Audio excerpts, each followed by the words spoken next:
누구나 알 법한 다윗과 골리앗의 싸움 이야기는 사실 이해하기 쉬운 내용이 아닙니다. 어떻게 다윗이 물매질 한 번으로 골리앗을 이길 수 있었는가? 오늘날에도 다윗의 전술이 유효한 방법인가? 소년이 장수를, 그것도 어릴 적부터 장수였던 골리앗이라고 하는 거인을 상대한다는 건 과연 만용인가 용기인가? 단순히 하나님을 향한 사랑과 거룩한 분노만 있으면 절대적으로 불리한 상황에서도 하나님께서는 도와주시는 것인가? 등 쉽게 답을 하기 어려운 질문들이 얼마든지 나올 수 있기 때문입니다. 그럼에도 불구하고 이 본문 속에서 배울 수 있는 교훈은 명확합니다. 바로 하나님의 주권입니다. 블레셋은 믹마스 전투에서 이스라엘에 크게 패하게 되는데 이때 패전을 서력의 기회로 삼기 위해 군대를 모으고 이스라엘 사람들과 싸우려고 합니다. 엘라 골짜기를 사이에 두고 블레셋 사람들은 이쪽 산에 서고 이스라엘 사람들은 저쪽 산에 서서 대치하고 있습니다. 블레셋 진영에서 싸움을 도두는 자가 나오는데 이 선봉장으로 나온 장수가 상상을 초월합니다. 키가 6규빗 한 뼘입니다.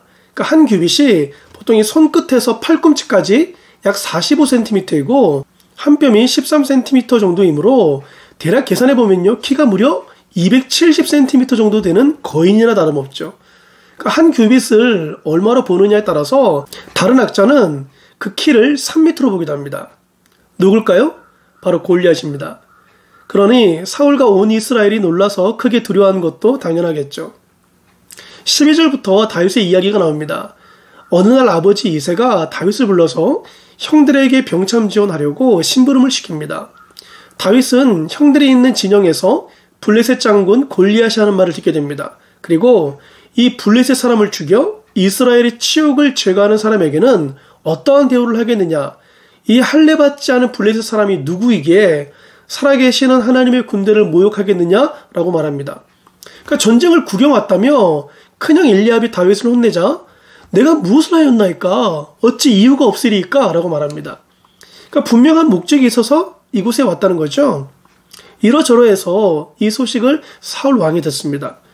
그러니까 사울이 다윗을 부릅니다. 그런데 왕 앞에 선 다윗의 말이 참 용감합니다. 그로 말미암아 사람이 낙담하지 말 것이라 주의 종이 가서 저 블레셋 사람과 싸우리이다. 그리고 이어서 말합니다.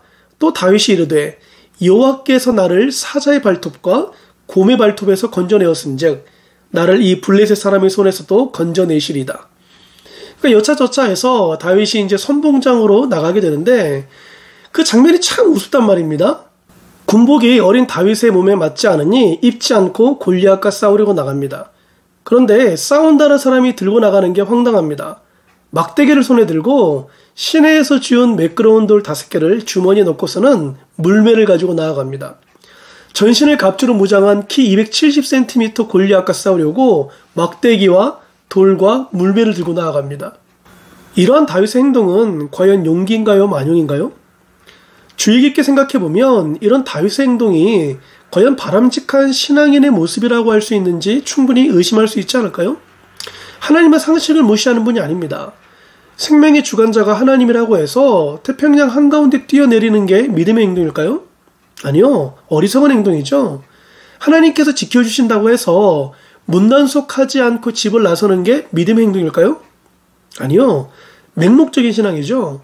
그렇다면 골리앗 앞에 나아가는 다윗의 행동이 신앙 좋은 사람의 행동으로 볼 수 있을까요? 이건 목숨 내어놓고 싸우는 것이거든요. 그렇게 해서 다윗이 이기면 좋지만 만약 지게 된다면 이스라엘이 블레셋에게 얼마나 큰 웃음거리가 되겠습니까? 오죽 골리앗을 상대할 장수가 없으면 웬 소년이 그것도 막대기 하나 들고 와서 골리앗에게 얻어터진다면 이거 이스라엘만 바보 되는 게 아닐까요? 근데 이 모든 생각을 무색하게 할 정도로 다윗이 멋있는 말을 합니다.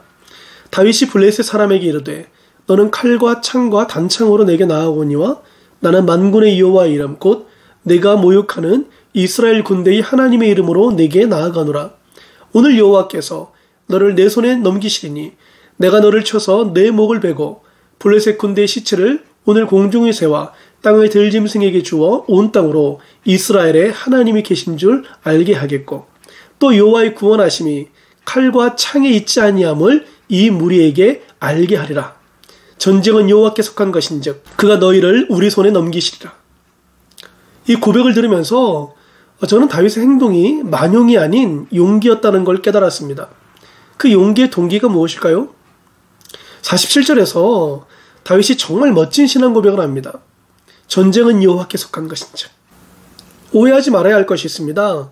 다윗에게 있는 이 하나님을 향한 순수한 사랑과 거룩한 분노가 있다면 그 어떤 상황에서도 하나님께서 기적적으로 도와주신다는 걸 말씀드리려는 게 아닙니다.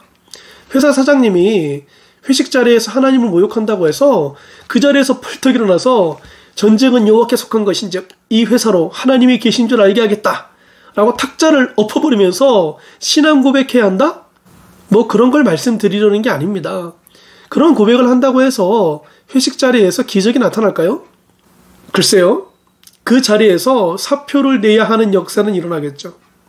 우리는 성경 속 인물의 행동을 통해서 오늘날 우리에게 주시는 하나님의 메시지, 즉 교훈을 발견해야 합니다. 고대 전쟁이 신들의 전쟁이었다는 사실을 기억한다면 지금 다윗이 골리앗 앞에 나아가는 것은 이스라엘 신 하나님과 블레셋 신이 싸움하는 것을 의미합니다. 하나님은 이미 사무엘을 통해 다윗에게 기름을 부으시고 왕으로 세우셨습니다. 이에 다윗이 하나님의 신에 크게 감동합니다. 하나님의 신적 소명을 받고 마음에 큰 감동을 받아서 나가는 다윗을 보며 오늘날도 똑같이 따라나가는 맹목적인 신앙을 가진 사람이란 비난을 받게 될지도 모릅니다. 성경 속의 인물은 단순한 개인이 아닌 하나님의 구속사적 섭리를 이루기 위한 이스라엘 대표자 성격을 지니고 있기 때문입니다.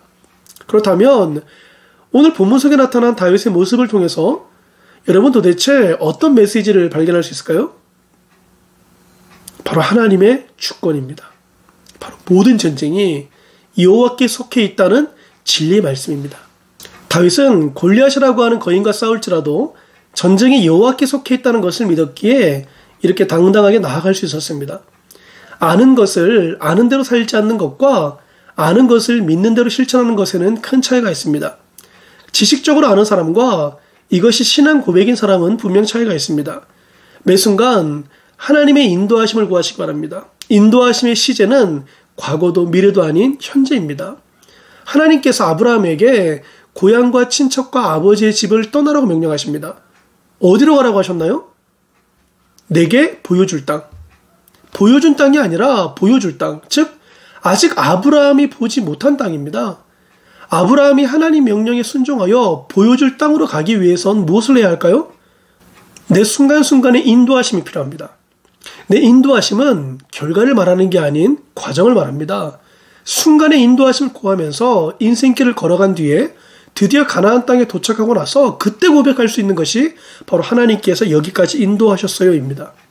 이런 순간의 인도하심 과정을 무시한 채 그저 내가 원하는 곳에 들어갔다는 결과만으로 하나님께서 인도하셨어요 라고 말할 수 있는 게 아닙니다. 나의 원함과 만족과 유익을 위해 달려온 결과로 어떻게 하나님의 인도하심이라고 말할 수 있단 말입니까?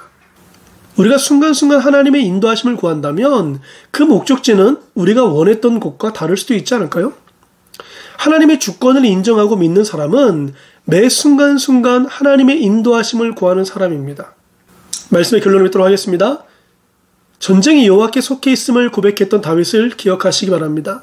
그리고 고백했던 대로 살았던 다윗을 기억하시기 바랍니다. 하나님의 주권을 인정하고 믿는 사람은 바로 매 순간순간 하나님의 인도하심을 구하는 사람입니다. 인도하심이 결과가 아니요 과정임을 기억하시길 바랍니다. 그리고 나의 최소한의 원함이 고통이 아닌 하나님을 위한 행복이 되길 우리 주님의 이름으로 축복합니다.